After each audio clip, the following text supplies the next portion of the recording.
नमस्कार सांग माने आज किछि नुआ बनेबा। कौन बनेबा? हाँ, आसन्तु बनेबा समस्तंकर प्रिय बरा। चलन्तु बनेबा। तो प्रथमे एटी टिके भूसी मिश्री पानी सकाळु पी देइतिली। तापरे मूड फ्रेश ପାଇଁ ଟିକେ ଚା ହେଇ ଯାଇଥିଲା। आलुदम ପାଇଁ ଏବେ ମସଲାଟା ହେଇଯାଇଛି। ଏବେ ଆସନ୍ତୁ ଆଳୁଦମଟା ବନେଇବା। ପ୍ରଥମେ ମସଲା ଦେଇ ମସଲାକୁ ଭଲସେ କଷିଦବା। ଆଉ ମସଲାଟି କଷିବା ପାଇଁ ଛାଡ଼ି ଦେଇଛି। ଏବେ ସବୁ ମସଲା ଗୁଣ୍ଡ ଯେଉଁ ସବୁ ଆମର ଅଛି ଜିରା ଧନିଆ ମିଟ୍ ମସଲା ସବୁ ତାକୁ ମସଲା ସବୁ ପକେଇ ଦେଇଛି। ଭଲସେ ବର୍ତ୍ତମାନ କଷି ଦେଇ ଏବେ ଆଳୁକୁ ସେଥିରେ ଦେଇଦେବା। ଆଳୁକୁ ଟିକେ ସିଝେଇକି ମୁଁ ରଖିଦେଇଥିଲି।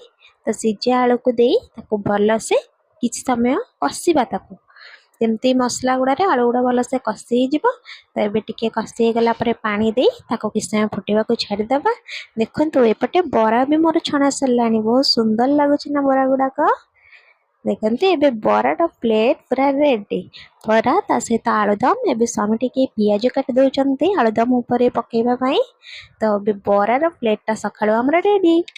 ତ ମିକ୍ସ ଭେଜ୍ ଲଞ୍ଚରେ କରିବାର ଥିଲା, ସେଥିପାଇଁ ପୋଟଳ ପନିର ଆଳୁ ତାକୁ ସବୁ ଭଲସେ ଭାଜିବା ପାଇଁ ଛାଡ଼ିଦେଲି। ତ ଏବେ ମସଲା କଷି ଦେଉଛି ମିକ୍ସ ଭେଜ୍ ପାଇଁ।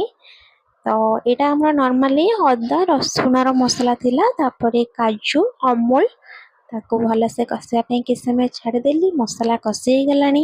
ଏବେ ଆମର ପରିବା ଯେଉଁ ସବୁ ଥିଲା ତା ସହିତ ଗାଜର ବିନ୍ସ ମଧ୍ୟ ଥିଲା। ସବୁତକ ଏବେ ମସଲା ଫୁଟିଗଲେ ତାକୁ ସବୁ ପରିବା ତାକୁ ପକେଇଦବା। ଏବେ ଦେଖନ୍ତୁ ପରିବା ପୁରା ପକେଇଦେଲିଣି। ତାକୁ ଏବେ ଟିକେ ଗରମ ମସଲା ଦେଇ ଆଉ କିଛି ସମୟ ଟିକେ ଫୁଟିବା ପାଇଁ ଛାଡ଼ିଦେବା। ଘୋଡ଼େଇକି ଫୁଟିବା ପାଇଁ ବସେଇଦେବା। ଏପଟେ ଦେଖନ୍ତୁ ଲଞ୍ଚରେ ହେଇଛି ଭାତ ଡାଲି ତା ସହିତ ଆମର ମିକ୍ସ ଭେଜ୍ ସବୁ ତାକୁ ଫୁଟିବା ପାଇଁ ଛାଡ଼ି ଦେଇଛି। ଏପଟେ ସାଲାଡ଼ ଆଉ ଆମର ଆମ୍ବ।